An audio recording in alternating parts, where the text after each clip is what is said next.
داعیے حق داعیے دین داعیے ایمان ہے۔ ہمارا جڑنا اور بیٹھنا جو ہے ایک بہت عظیم مقصد کو لے کر۔ دوستو، ہمارے سامنے مقصد نہیں ہے، اس لیے ہمارے پاس کام کی اہمیت نہیں۔ جب تک انسان کے پاس مقصد نہیں ہوتا ہے وہ ہر کام کو سراسری لیتا ہے۔ کہیں جا رہا تھا، راستے میں کچھ دکھ گئی، رک گئے، دیکھ لیے، آگے بڑھ گئے، وہ چیز دکھ گئی، لیکن اصل وہ چیز کو وقت دیتا ہے جو چیز مقصد بنا کر نکلتا ہے۔ ویسے ہی ہمارے اس عمل کے اندر ہمارے جڑنے کا جو مقصد ہے وہ ہے ہمارے دلوں کے اندر دین کی فکریں پیدا ہو جائیں، کیونکہ دلوں کے اندر جو ہے نا، ہماری جو 24 گھنٹے کی زندگی ہے، جو ماحول میں گزر رہی ہے، جن چیزوں میں گزر رہی ہے، ان چیزوں کا اثر ہمارے دل پر ہوتا ہے۔ تاکہ انسان پانی میں رہے اور پانی جسم کو نہ لگے، یہ ہو سکتا ہے؟ تاکہ نہیں ہو سکتا۔ تاکہ دنیا میں رہے اور دنیا کا اثر نہ ہو، تاکہ یہ نہیں ہو سکتا، یہ تو ہوگا۔ دنیا کا اثر دل پہ ہوگا، تو دنیا کا اثر اس کے دل پر ہوتا ہے، کیونکہ یہ 24 گھنٹے دنیا کی فکروں کے اندر لگا ہوا ہے، دنیا کی دھن میں لگا ہوا ہے۔ یہ اکیلے ہی نہیں ہے، اس کے اطراف، اس کے گھر کے اندر، اس کے محلے کے اندر، اس کی نشست و برخاست کے اندر اتنی دنیا ہے کہ یہ اپنے آپ کو اس کے اندر گھول دیتا ہے۔ پھر اس کو بلایا جاتا ہے، اعمال کے اندر جوڑا جاتا ہے، آئیے۔ پھر آنے کے بعد میں اس کے سامنے اس کو مقصد کو دہرایا جاتا ہے کہ تم جو دنیا میں ہفتہ بھر گھوم رہے تھے، تو دنیا میں گھوم کر اپنے آپ کو دنیا میں مشغول کر کے کہیں نہ کہیں تم مقصد سے ہٹ گئے تھے، تو مقصد کو یاد رکھو، مقصد کو یاد رکھو، کیونکہ مقصد یاد رہے گا تو آدمی کہیں بھی ہوگا تو وہ مقصد کی ذمہ داری کو پورا کرنے کی فکر میں رہے گا۔ اور اگر اس کے مقصد آنکھوں کے سامنے نہیں ہے تو کیا کرے گا؟ جیسے ایک انسانوں کا طبقہ ہے دنیا کے اندر، جو پورے انسان ہے، یہ دو طبقے کے لوگ ہیں دنیا کے اندر۔ ایک وہ ہے جن کے سامنے کوئی مقصد نہیں ہے، مقصد ہی نہیں ہے۔ ہر ایک نے اپنے مقصد کو اپنے دماغ سے طے کر چکا ہے۔ اس دنیا میں لوگ ہیں، دو قسم کے لوگ ہیں۔ ایک وہ طبقہ ہے جس نے ہر ایک انسان نے اپنے اپنے دماغ سے مقصد کو چوز کر لیا، بنا لیا کہ میرا مقصد ہے ایک اچھا انسان بننا، دنیا دار بننا، اچھا مالدار بننا، اچھا مالدار بننے کے بعد اچھی زندگی گزارنا۔ وہ مقصد اس کی زندگی میں، اس کے دماغ میں ہے، اور وہ اس کو پورا کرنے کی خاطر صبح اٹھ رہا ہے، شام میں سو رہا ہے، چل رہا ہے، پھر رہا ہے، دھن بنایا ہے اس نے مقصد کو۔ وہ اس کا ایک مقصد ہے، وہ ٹارگٹ ہے۔ اس میں 90% سے زیادہ لوگ ہیں۔ اور ایک وہ طبقہ ہے جو اپنے آپ کو ایمان والا کہتا ہے، یہ سب سے الگ ہو جاتا ہے، چھٹ جاتا ہے، بازو ہٹ جاتا ہے، کیونکہ اس نے جو کلمہ پڑھا ہے اس کا پہلا الفاظ یہ ہوتا ہے لا۔ اس کے لا کا مطلب ہوتا ہے نہیں، تو یہ نہیں بولتے کے ساتھ سب سے جدا ہو گیا۔ جب اس نے کہہ دیا لا الہ الا اللہ کا لا جب کہہ دیا تو لا سے پہلے انکار ہے، کیونکہ کسی بھی چیز میں، کچھ کپ میں اگر ہم کو دودھ بھرنا ہے، اگر اس کپ میں پانی ہے تو پہلے کیا کرنا پڑے گا؟ پانی کو نکالنا پڑے گا، پھر دودھ کو ڈالنا پڑے گا۔ کہا کہ دل میں اگر کوئی چیز ہے اس کو پہلے خالی کر دو۔ اس لیے کہا کہ کلمے کی شروعات لا سے ہوتی ہے، توحید کی شروعات لا سے ہوتی ہے، کہ دل کو خالی کر دیا، لا الہ الا اللہ، پھر اللہ کو ڈال دیا۔ اب یہ طبقہ الگ ہو چکا۔ اب یہ جو طبقہ ہے جس نے اپنے آپ کو ایک ایگریمنٹ کے تحت سائن کر کے اپنے آپ کو کس کے تابع کر دیا، یہ کہہ رہا ہے کہ میں ان جیسا نہیں ہوں جو دیگر لوگ ہیں۔ میں ان جیسا نہیں ہوں جو دیگر لوگ ہیں. وہ دیگر لوگ جو اپنے اپنے مقصد کو بنا کر رکھے ہیں. کسی نے اچھا گھر بنانا، اچھی بینک بیلنس بنانا، اچھی ڈگری، اچھا عہدہ اور اچھا اسٹیٹس بنانے کو مقصد بنایا ہے. وہ الگ ہے، میں الگ ہوں. میں الگ ہوں. میرا مقصد تو کامن ہے، جو ایک دیہاتی کا ہو، ایک شہری کا ہو، ایک پڑھے لکھے کا ہو، ایک ان پڑھ کا ہو. کلمے میں داخل ہونے کے بعد ساروں کا مقصد ایک ہی ہے کہ اللہ کو راضی کرنا ہے اور دنیا سے جاتے وقت ایمان کو لے جانا ہے. یہ میرا مقصد ہے. اب وہ مقصد سامنے رکھ کر جب زندگی کو گزارے گا تو خود بخود اس کی زندگی دیگر لوگوں کی زندگی سے الگ نظر آئے گی. اب ہم نے کیا کیا؟ ہم نے مقصد کو، ہم نے اپنے آپ کو اللہ کے تابع کر دیا، کلمہ پڑھ لیا، ایگریمنٹ سائن کر لیا. لیکن ایگریمنٹ سائن کرنے کے بعد، اللہ کے حدود میں داخل ہونے کے بعد، اللہ کو رب ماننے کے بعد، اللہ کے نبی کو پیغمبر ماننے کے بعد، اپنے آپ کو اسلام کے معاہدے میں ڈھالنے کے بعد ہم کیا کر رہے ہیں؟ ہم نے جو معاہدہ اللہ سے کیا تھا، اب اس کا امتحان اللہ ہم سے لے رہے ہیں. ایک وہ طبقہ ہے جو باہر ہے، اس کو اس سے سوال نہیں ہے. اسکول کے باہر بہت سارے بچے کھیل رہے تھے، گھنٹی بجی. وہی بچے اندر جائیں گے جن کا ایڈمیشن ہے، وہی بچوں کو امتحان کے پیپر دیے جائیں گے جن کا ایڈمیشن ہے، وہی بچوں کے رزلٹ آئیں گے جن کا ایڈمیشن ہے، وہی بچوں کو پاس اور فیل کیا جائے گا جن کا ایڈمیشن ہے. جو بچوں نے ایڈمیشن ہی نہیں لیا، ان کا نہ امتحان ہے، نہ ان کا رزلٹ ہے، نہ وہ کامیاب ہے نہ ناکام ہے، وہ بس آزاد ہے. لیکن جو ایڈمیشن لے چکے ہیں، جو داخلہ لے چکے ہیں، اب داخلہ لینے والوں کے ساتھ امتحان بھی ہوگا، ان کے ساتھ ان کی ٹریننگ بھی ہوگی، ان کو پرکھا بھی جائے گا، ان کو جانچا بھی جائے گا، اور اس کے بعد ان کا رزلٹ بھی آئے گا، اس کا نتیجہ بھی آئے گا، اور ان کو اس کے ساتھ میں خوشی بھی ملے گی اور غم بھی ملے گا. اب ہماری زندگی کو ہم کو ٹٹولنا ہے، جانچنا ہے کہ میں یہاں پر آنے کے بعد جو دنیا میں گھل مل گیا تھا، مجھے یہاں لا کر جو میں نے پہلے کہا کہ فکریں دلانا مقصود ہے، تو کون سی فکریں؟ جیسے میں نے کہا کہ دلوں پر دنیا میں رہ کر دنیا کی فکریں غالب ہو جاتی ہے، کیونکہ ہمارا جو اٹھنا بیٹھنا رہنا ہے وہ ان فکروں میں زیادہ ہے جو فکریں کیسی ہے؟ عارضی ہے، ٹیمپروری ہے. کیونکہ سب کی وہی دھن ہے، سب کی وہی دھن ہے. ہم باہر نکل کے دیکھ رہے، سب اسی کے لیے پریشان ہیں کہ میری دنیا بن جائے، کہ میری دنیا بن جائے، میرا گھر بن جائے، میرے بچوں کی لائف بن جائے. تو وہ لائف کا جو کنسپٹ ہے، ایک غیر کا کنسپٹ اور مسلمان کے کنسپٹ میں کوئی فرق نہیں رہا. مسلمان کے دماغ میں بھی وہی زندگی کا کنسپٹ ہے جو ایک غیر ایمان والے کی زندگی میں، ان کے دماغ میں زندگی کا کنسپٹ ہے کہ وہ زندگی کو اس کو سمجھ رہے ہیں کہ جو موت تک گزارنا ہے وہ اس کو زندگی سمجھ رہے ہیں. لیکن مسلمان کا زندگی کا کنسپٹ کیا ہے؟ زندگی کہتے ہیں، فرمایا دائمی چیز کو. زندگی کس کو کہتے ہیں؟ زندگی کا ورڈ جو بنا ہے وہ ختم ہونے کے لیے نہیں بنا. زندگی کہتے ہیں ختم نہیں ہونے والی چیز. تو یہ دنیا کی جو زندگی ہم زندگی کہہ رہے ہیں، فرمایا کہ تو ختم ہونے والی ہے. یہاں پر اینڈ ہے، یہاں پر فل سٹاپ ہے، یہاں تو بریک ہے. تو کہا پھر یہ زندگی کہاں سے ہوئی؟ یہ زندگی نہیں ہے. یہ فرمایا کہ یہ امتحان گاہ ہے، یہ امتحان گاہ ہے. یہ زندگی کو پہنچنے کے لیے راستہ ہے کہ تم کو زندگی جو ملنے والی ہے وہ اصل زندگی ہے جو کبھی ختم نہیں ہونے والی ہے، جہاں موت کا کوئی کنسپٹ نہیں ہے، تصور ہی نہیں ہے کہ مرنا ہے. یہاں موت کا کنسپٹ ہے، موت کا تصور ہے کہ موت آنے والی ہے. تو کہا کہ زندگی کہاں ہوئی؟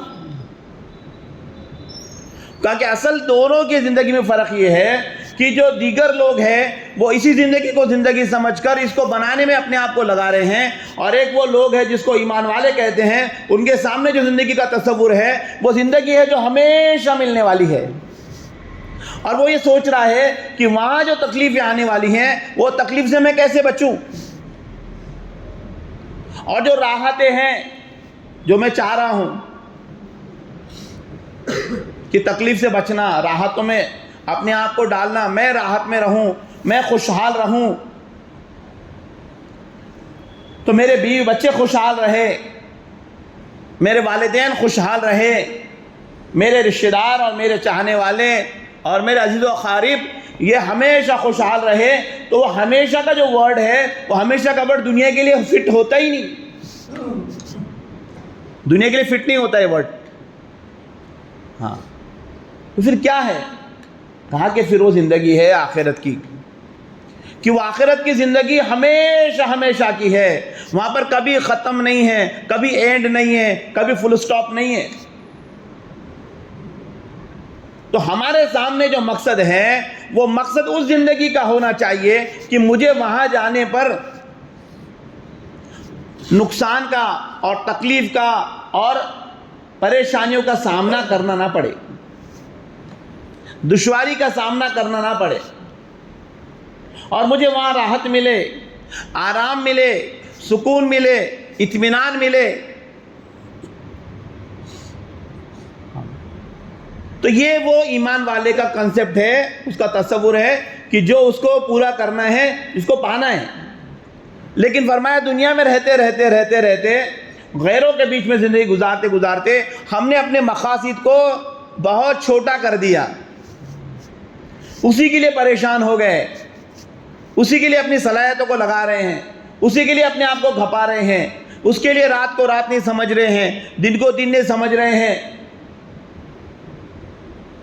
صلاحیتیں اس کے پیچھے لگا رہے ہیں۔ تو ہمارے جوڑنے کا مقصد، جمع کرنے کا مقصد اس فکروں کو زندہ کرنا ہے، ہمارے اندر وہ فکریں پیدا ہو جائے، تصور ہمارے اندر آ جائے آخرت کا، کیونکہ آخرت کا تصور انسان کو باقی رکھے گا اعمال پر اور ایمان پر، اور آخرت کا نگاہوں سے اوجھل ہو جانا یہ فرمایا کہ اس کو سرکش بنا دے گا، سرکش بنا دے گا۔ اس کے لیے فرمایا بار بار انسانوں کو ضرورت پڑتی ہے، انسان کو بار بار ضرورت پڑتی ہے اپنے مقصد کو یاد دہانی کرنے کی، کیونکہ بہت قیمتی چیز ہے، معمولی چیز نہیں ہے۔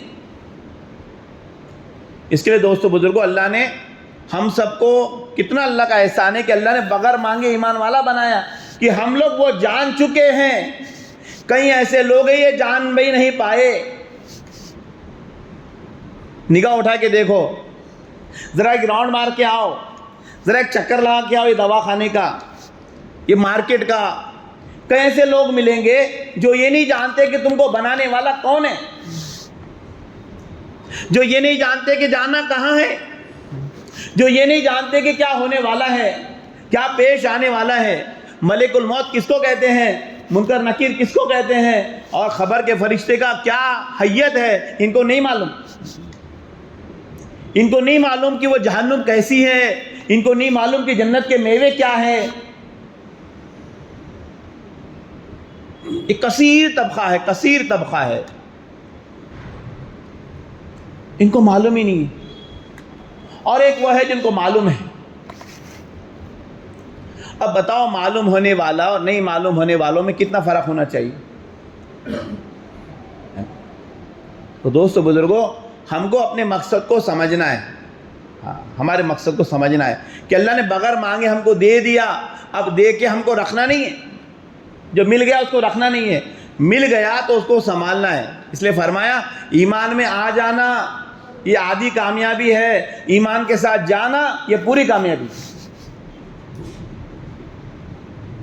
کیا کر رہے ہم کیا کر رہے؟ شیطان نے دھوکے میں ڈالا ہے، شیطان نے دھوکے میں ڈالا ہے، ایمان کا دھوکہ لگا دیا، اعمال کا دھوکہ لگا دیا۔ اس سے نکلنا ہے، حقیقت والے ایمان تک پہنچنا ہے۔ حقیقت والے ایمان تک، کہ ایک ایمان مطلوب اور ایک ایمان موجود۔ اللہ کے وعدے موجودہ ایمان پہ نہیں ہے جو ہمارے ہے ٹوٹا پھوٹا ایمان۔ اللہ کا جو وعدہ ہے مطلوبہ ایمان پہ، جو اللہ کو مطلوب ہے کہ ایمان ایسا لاؤ، کیسا ایمان لاؤ کہ جو اللہ کے حرمت سے روک دے، اللہ کے حرام کردہ چیزوں سے روک دے اور اللہ کے کام پہ کھڑا کر دے، وہ ایمان لاؤ۔ تو کہا کہ وہ ایمان بنانا، ایک تو پورے انسانوں کو اللہ حکم دے رہے ہیں، اے انسانوں ایمان لاؤ، انسانوں کو ایمان کا حکم دیا جا رہا ہے۔ اب اس میں سے چند لوگوں نے ایمان قبول کر لیا، اب ایمان قبول کرنے والوں کیا کہا جا رہا؟ اے ایمان والوں پورے ایمان میں داخل ہو جاؤ۔ ایک تو انسانوں کو حکم دے رہا ہے کہ پورے انسانوں ایمان میں آؤ۔ ہر ایک نے مانا کیا؟ کچھ نے مانا، کچھ نے نہیں مانا۔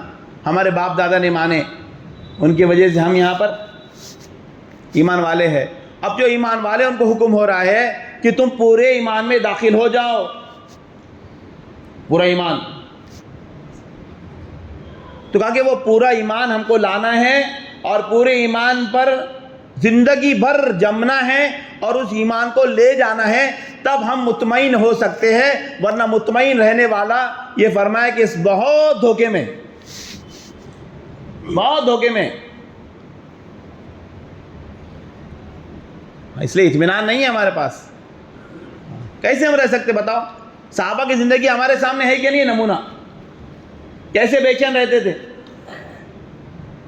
کاش میں کیا کہتے تھے صحابہ؟ کاش میں درخت کا پتا ہوتا، کاش میں مومن کے بدن کا بال ہوتا، کاش میری ماں نے جنا ہی نہ ہوتا۔ کتنا ڈر تھا دوستو بزرگ۔ اس لیے فرمایا ہمارے بڑے کہتے ہیں ڈرتے رہو۔ ڈرنا فرمایا یہ ایک علامت ہے کہ ایمان کی تمہارے اندر کشش باقی ہے، اور فرمایا کہ سمجھ لو جس میں سے ڈر نکل گیا، ڈر نکل جائے اور یہ اپنے آپ کو کانفیڈنس کے ساتھ کھڑا کر دے، تو کہا کہ پھر وہ دھوکے میں۔ ڈرتے رہنا، آخری سانس تک ڈرتے رہنا ہے کہ نہ جانے کب جو دشمن ہے وہ اتنا خطرناک ہے، اتنا خطرناک ہے، جس نے تمام نبیوں کا دور دیکھا ہے، تمام صحابہ کا دور دیکھا ہے، تمام تابعین، تبع تابعین، اولیاء اکرام، بزرگان دین، اولیاء اللہ کا زمانہ دیکھا ہے، وہ ہمارا دشمن ہے اور ہم اس سے کیسے نپٹیں گے؟ اس لیے کہ اللہ والوں کو شیطان دکھتا تھا، بہت بڑے بڑے اللہ والے گزرے۔ ایک مرتبہ ایک شیطان کو اللہ والوں نے دیکھا، کہا کہ کیا کر رہے ہو؟ کہا کہ گل بنا رہا ہوں انسانوں کو اٹکانے کے۔ کہا کہ میرا گل کون سا ہے؟ بولے تیرے کو گل کی کیا ضرورت ہے، تو میری چٹکی میں آ جائے گا۔ اتنے پائے کہ اللہ والے جو شیطان کو دیکھ رہے ہیں ان کو کہہ رہا ہے کہ تجھے ضرورت نہیں ہے، تو ہم جیسے کو کیا ہے، ہم تو اس کی چٹکی میں اس کے شکار ہو جائیں گے، چٹکی میں شکار ہو جائیں گے۔ اس کے لیے شیطان کے اتنے حربے دوستو بزرگوں، ہم نہیں جانتے کہ وہ کس راستے سے ہمارے ایمان کو خالی کر کے لے جائے گا، اور ہم ایمان کے دھوکے میں چلے جائیں گے۔ جب غبار ہٹے گا، جب سامنا ہوگا، تب پتہ چلے گا کہ کیا لے کر آئے۔ اس کے لیے دوستو بزرگوں چوکنا رہنا ہے، غافل نہیں ہونا چاہیے، ایمان سے غافل۔ اس کے لیے فرمایا کہ فذکر ان الذکریٰ تنفع المؤمنین، ایمان کے مذاکرے ایمان والوں کو نفع دیتے ہیں۔ مذاکرے کو قائم کرو۔ دیکھو غیروں نے کیسے مذاکرے قائم کرے، ان کو معلوم ہے کہ دلوں پہ چیز اثر کرتی ہے جو تذکروں میں آتی ہے۔ بس بار بار اتنا مارو دل پر، غیر اللہ کو اتنا مارو کہ اس کے دل سے اللہ نکل جائے۔ تو غیر اللہ کے وار کر رہے ہیں دلوں پر، اور ہمارا دل متاثر ہو رہا ہے غیر اللہ سے، جبکہ ہمارا دل متاثر ہونا چاہیے اللہ سے۔ لیکن غیر اللہ کے تذکرے اتنے ہو گئے، دین کی مجلسوں کا وقت متعین ہے، مغرب کا بیان بولے یار بہت لمبا ہو جا رہا, تھوڑا کم کرو. ایمان کے مذاکروں کا ٹائم لمیٹڈ, تعلیم کا ٹائم لمیٹڈ, اور بے دینی کا ٹائم انلمیٹڈ. کتنی تشکیل کر رہا ہے غیر. شیطان جو ہے کتنے راستوں سے غیر اللہ کو دلوں میں بھر رہا ہے. اتنی باطل کی طاقتیں ہو گئی, کان کے راستے سے, آنکھ کے راستے سے, زبان کے راستے سے, ذہن کے راستے سے, دل کے راستے سے اتنا غیر اللہ کا ذکر ہو رہا ہے کہ وہ دلوں پر ہیبت طاری ہو رہی ہے کہ کیا ہوگا. مرنے کا اتنا خوف اس کو نہیں ہے جتنا دنیا کے اندر کے حالات کا خوف اس کو ہے. اس لیے بزرگوں کے واقعات سنے نا. ایک دن مسجد میں آئے اللہ والے, جیسے دیکھے کہ امام صاحب نے سلام پھیر دیا, ایک چیخ ماری, بے ہوش ہو گر گئے. کیا ہوا؟ نماز چھوٹ گئی. کیا ڈر ہوگا بتاؤ, کیا ڈر ہوگا اللہ کے سامنے کھڑے ہونے کا؟ نماز چھوٹنے کا ڈر, اللہ کا حکم چھوٹ گیا. ارے وہ تو پڑھ سکتے تھے, لیکن ڈر, تقوی, جماعت چھوٹ گئی میری. سنے کہ نہیں واقعات؟ ایک بزرگ کی تکبیر اللہ چھوٹی, پریشان ہو گئے, بیمار ہو گئے. کیا تھا یہ دلوں میں اعمال کی عظمت, اللہ کا ڈر, اللہ کا خوف اتنا تھا کہ یہ آخرت کو سامنے رکھے ہوئے تھے. ان کے سامنے دنیا کا ڈر, دنیا کا خوف. اس لیے بتاتے نا, کسی نے کہا کہ حضرت آپ کی کشتی ڈوب گئی, الحمدللہ کہا, کام میں لگ گئے. تھوڑی دیر کہا کہ حضرت وہ آپ کی کشتی نہیں تھی, دوسرے کی تھی, آپ کی کشتی آ رہی ہے, الحمدللہ.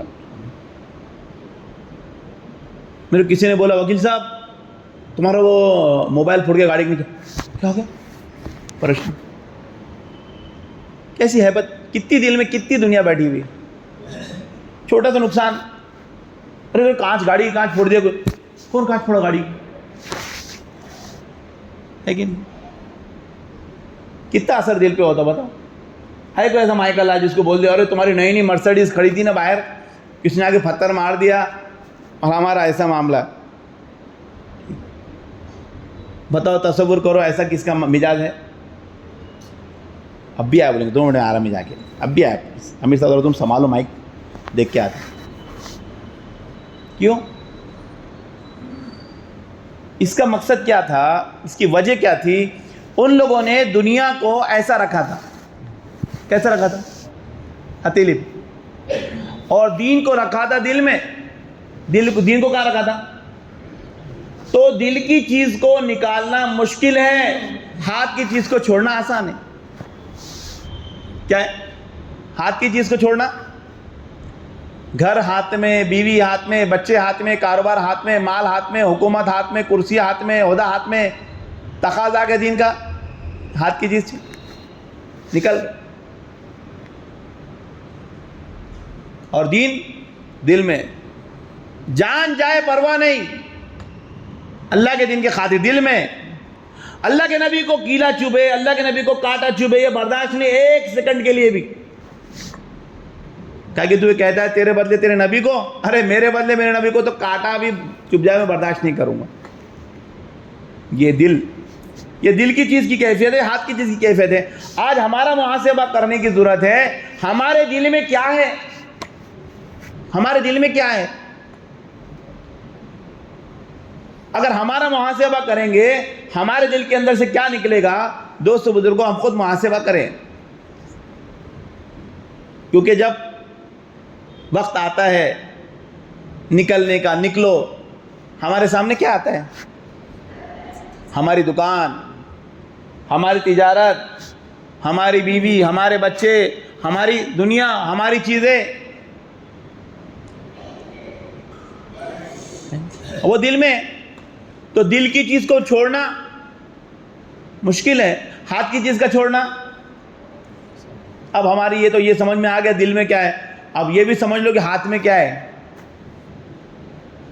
3 دن چھوٹ گئے, تکبیر اللہ چھوٹ گئی, چلا